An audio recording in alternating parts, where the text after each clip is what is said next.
চরম ঝুঁকিপূর্ণ লক্ষ্মীপুর ও নোয়াখালীর সীমান্ত এলাকার রহমতখালী খালের সেতু। দুর্ভোগে 7 গ্রামের অর্ধ লক্ষাধিক মানুষ।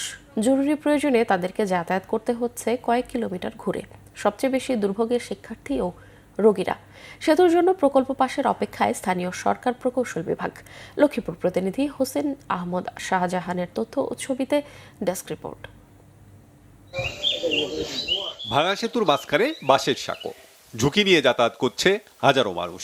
কয়েক বছর ধরে চরম দুর্ভোগে তারা।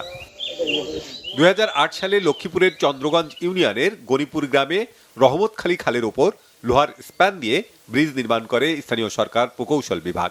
নির্মাণে ত্রুটি থাকায় 15 বছর পর 2023 সালে মাটি বহনকারী ট্রাক সহ ব্রিজটি ভেঙে খালে পড়ে যায়। এরপর স্থানীয়রা নিজস্ব শ্রমে ও অর্থায়নে বাঁশ দিয়ে সাঁকো নির্মাণ করে। কিন্তু এখন বেশ ঝুঁকিপূর্ণ সেতুটি। প্রায়ই দুর্ঘটনার শিকার হয় স্কুলগামী শিক্ষার্থীরা। বৃষ্টি হলেই সাঁকোতে চলাচল আরও ঝুঁকিপূর্ণ হয়। দুর্ভোগের শেষ নেই রোগীদেরও। লক্ষ্মীপুর এবং ব্যায়ামগঞ্জের বর্ডার, এই লক্ষ্মীপুর, গনিপুর আর বালুচরা দুইটা গ্রামের মিডিলে এটা পড়ার কারণে আমরা আসলে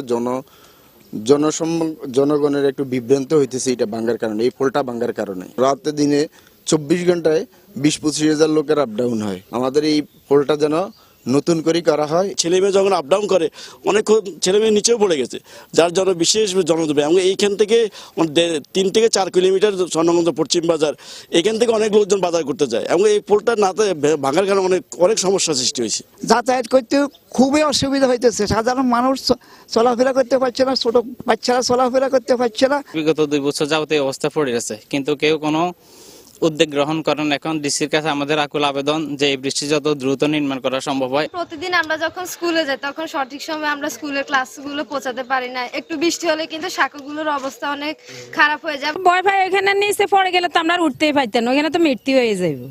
আমরা উঠার মতো কায়া তো পাইতেও না, দেখা গেছে অনেক সময়। এখানে 3বার সাঁকো দিয়েছে, কিন্তু সেখানে সাঁকোটা ভেঙে গেল। 5-6 জন এখান থেকে পড়ে তারা আহত হয়েছে। ডিপিপি অ্যাপ্রুভ হলে 1-2 বছরের মধ্যে জনগণ সুফল পাবে বলে জানিয়েছেন এলজিডির নির্বাহী প্রকৌশলী। আমরা একটা বড় প্রকল্প, উপজেলা সড়ক, ইউনিট সড়ক এবং গ্রাম সড়ক 100 মিটার যে প্রকল্প, সেই প্রকল্প আমরা এটা পাঠিয়েছি। তো এটা আশা করি ডিপিপি অ্যাপ্রুভ হলে আমরা সহজে টেন্ডারে যেতে পারবো এবং আগামী 1-2 বছরের ভিতরে যেন এটা সুফল পাবে। জনদুর্ভোগ লাঘবে দ্রুত নতুন সেতু চায় ভুক্তভোগীরা। Bangla Vision News desk.